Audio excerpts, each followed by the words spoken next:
Now, y'all have asked for me to start doing some videos of me cooking. I did not realize how difficult this actually is, but I had it on my to-do list, so I decided to do that today. But we're kind of in the mood to play today, so we're going to try out some meatless options, some low-carb options, super-duper veggie options. So let's see what we make. We're going to do some faux spaghetti with lentils instead of like ground meat. We're going to do some sauteed zucchini. We're going to do some zucchini cornbread. And all of that's going to be on spaghetti squash instead of, like actual spaghetti noodles. So let's see the kind of mess I get into.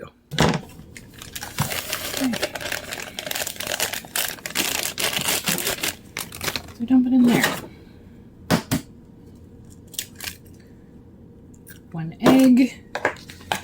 We're going to use, that's a half cup. We're going to say use 3/4 of a cup. Oh, I need milk.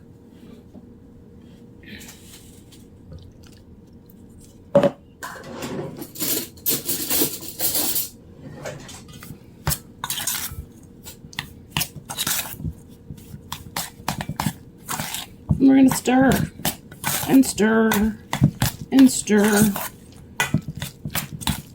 Oh, that's looking good. But you know what? I think we need cheese. Found about half a bag in my, no, half a cup, not half a bag. There we go. There.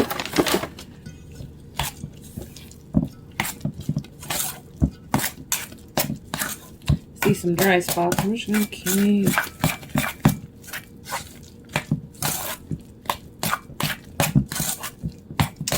I think we need some seasoning. Okay, we're going to do some salt-free seasoning and some black pepper. But you know what? You can really do whatever seasoning you like. Doesn't matter. Because you know what? You don't have to eat mine. And I don't have to eat yours. So whatever seasoning you like, whatever sounds good with cornbread, I would go with that. Because that's just how it works. Okay, give this final little swirly swirl.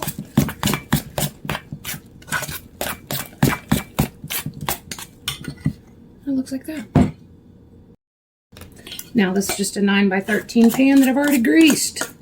So we're gonna try to get all this stuff out of there. And this is really intimidating to do this on camera. I now have a whole new respect for all the people that do this on YouTube and on TikTok and all the places, because this is, whew, this is something. Okay, get it all nice in. Now, it's going to go in a 400-degree oven for probably about, I don't know. The box says 15 to 20 minutes, so we'll look back on it then. Now, tonight, I'm really kind of in the mood to play around, so we've got a bag of lentils, and we got a spaghetti squash. It's a little baby one. It was only 99 cents a pound. I think it was 1.5 pounds.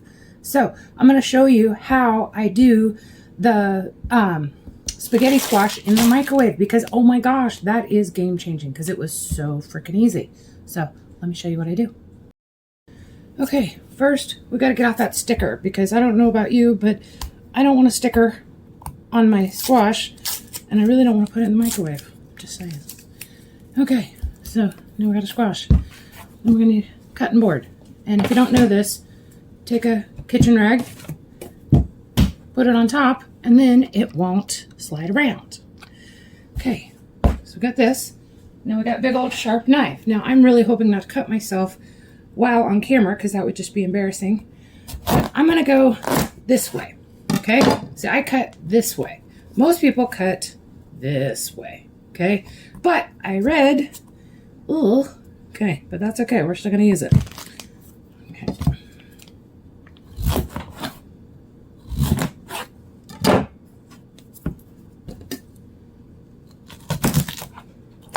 So, anywho, I read that if you need a bowl.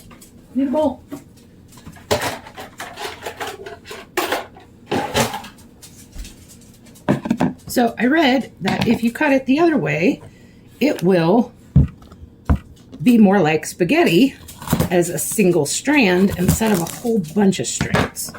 So we'll find out. So no big deal.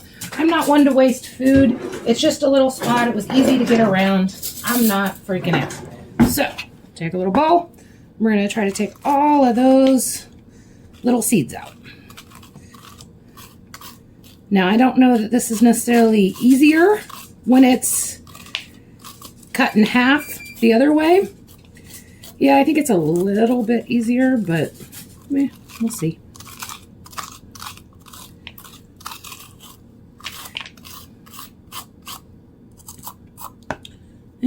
Clean enough. All right, let's do this one.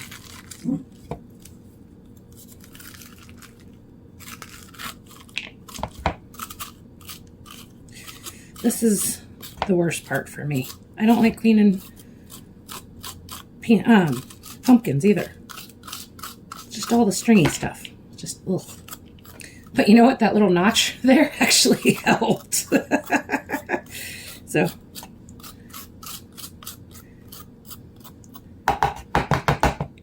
Alright, we are mostly clean. Muff it down.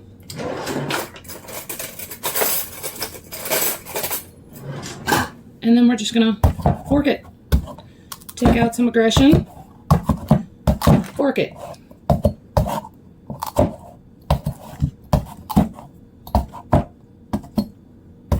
There we go. It's forked. Now, I just take a regular plate. I'm gonna put it on. And then we're gonna put it in the microwave. I do about 3 minutes, and then I kind of turn them. 3 minutes, kind of turn them. 3 minutes. Usually it takes anywhere from 6 to 9 minutes. So let's see how long this one takes. Okay, we got our bag of lentils. And you can do a whole bag if you want, but since I'm not making a ton for this dish, I'm just gonna do about a cup of lentils. And my thinking here is we're gonna do kind of like a marinara, if you will. So a couple lentils, put that in there. I've got 3 cups of water.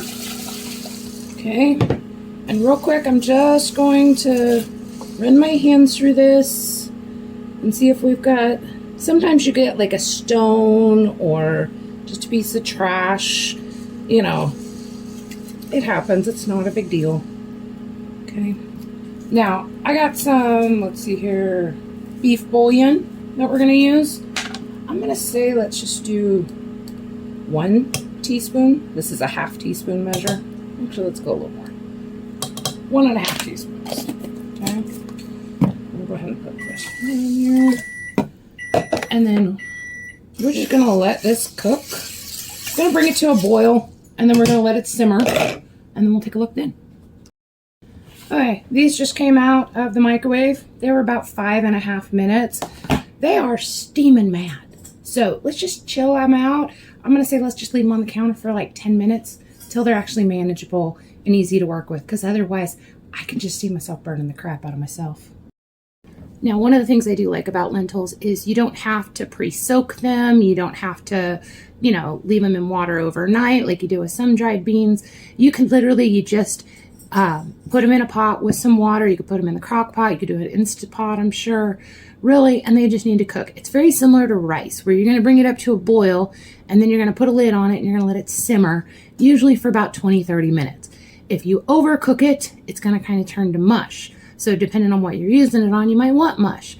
But if you want it to have a little bit more, less mush, I would say it's probably going to be about 15 to 20 minutes. So just keep that in mind when you're cooking with lentils.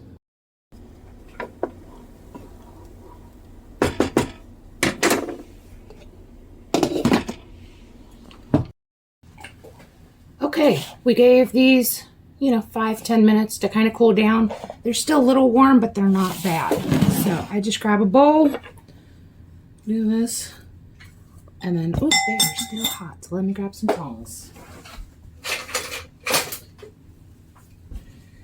Okay.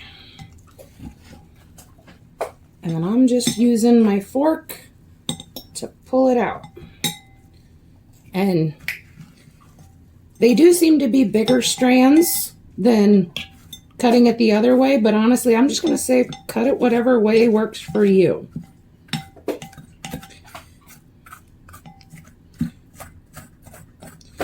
we're just going to use our fork and we're just going to kind of pull and pull.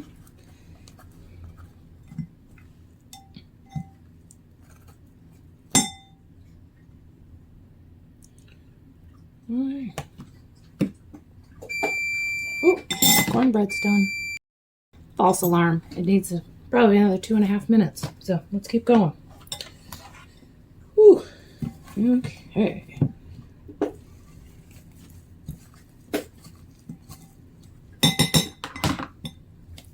This one's got a little handle, so it's a little bit easier.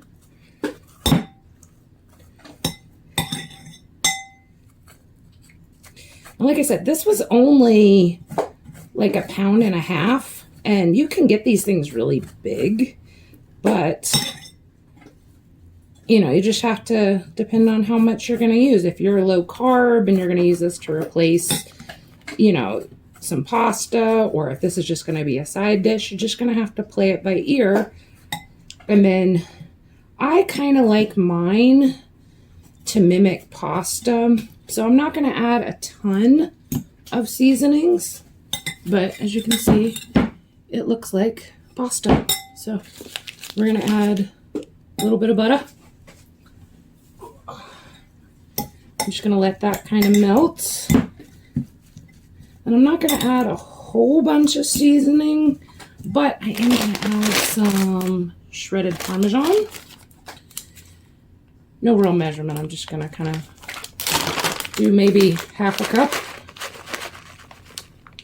Going to get that cheesiness. I got some black pepper.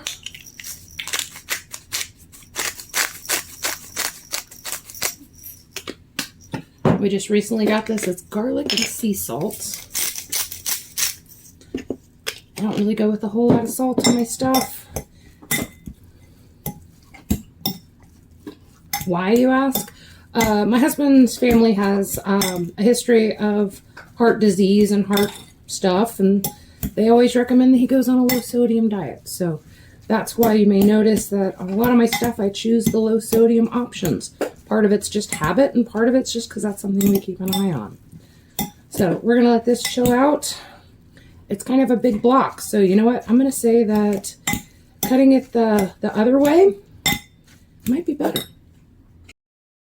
Okay, so my cornbread is out of the oven, and I like to add just some little dabs of butter on top, and we'll just let that sit and melt, and then it'll just have that nice glazy buttery thing going on. So, does anybody else do that? So I just realized we have our pasta, which is our spaghetti squash. We're going to have our meat sauce, which is actually going to be lentils. We got cornbread. We don't technically have a veggie, even though there's veggies and everything. So I think I'm going to take my last little bit. I think I got about 1.5 cups. We're going to saute it up in some butter and some Parmesan cheese, because that sounds yummy to me. Now I am going to add some seasoning, and I like this garlic and herb that I got at the Dollar Tree. So we're just going to let that saute in butter for a little bit, and then we'll add some seasoning, and then we'll have that as our side dish. Okay, so we're back. So I've got my lentils. All I did is after about 20 minutes, I took just a little handful out of there, not even a handful, a spoonful. And then I had the water on, and I just kind of touched them when they were cool, tried them, and they weren't super mushy, but they weren't super hard. Similar to when you're testing spaghetti to see if it's ready. Now, we're going to go for kind of like that spaghetti feel. So I'm going to use some leftover pizza sauce. And let's add that in. Now, even though it was just a cup of lentils, it's kind of the same feeling that like rice does, where it definitely expands. So that 1 cup ended up becoming about 3 cups. So definitely have a lot there. Now I can easily, if I don't eat all of this, I can freeze this for later. I could add this to chili. I could make sloppy joes. There's a lot of options there. Now I'm going to add a little bit of Italian seasoning just to kind of up that flavor a little bit. And then don't be afraid to just try it. You know, like you put your sauce in, you put your seasonings in, and then you just take. Okay. I think it needs a little bit of salt. So I got some of my salt and garlic.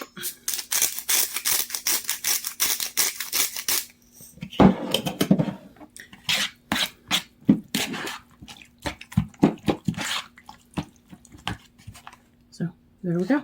So let's plate up. Okay, so we're going to take some of our faux spaghetti, you know, our spaghetti squash. And I do got to say that I think it would have been better if I had cut it the other way. I know this gives it more strands, but I liked it better the other way. All right, so we'll do some of this on top. I'll get the Parmesan cheese. Okay. We got some of our sauteed zucchini. Put that on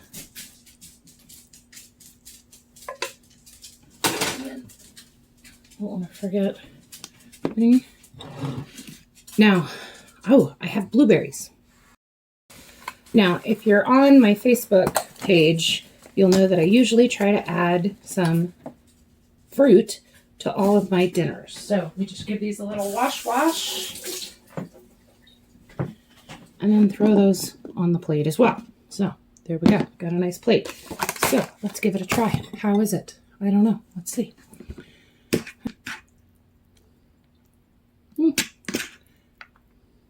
I don't know how these people do these little tiny bites, because that's just not how it's working.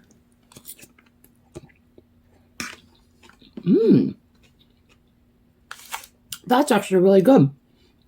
Now, would it fool my kids? I think if I mixed ground turkey, ground pork, ground beef to it, you really can't tell much of a difference as far as texture-wise. So that was pretty good. Let's try my zucchini cornbread. That's really good. My little sauteed. That's pretty good too. I actually didn't add any cheese to that. And that turned out well. And of course, you know, blueberries. Always good. So why did I do this? Well, I was a little bored. And I had some stuff I needed to use up. So I figured why not try out some low carb, not quite vegan because I used beef bouillon, but a meatless meal. And overall, I think I total for this meal, which for me could easily serve 3 to 4 people, under $5 easily.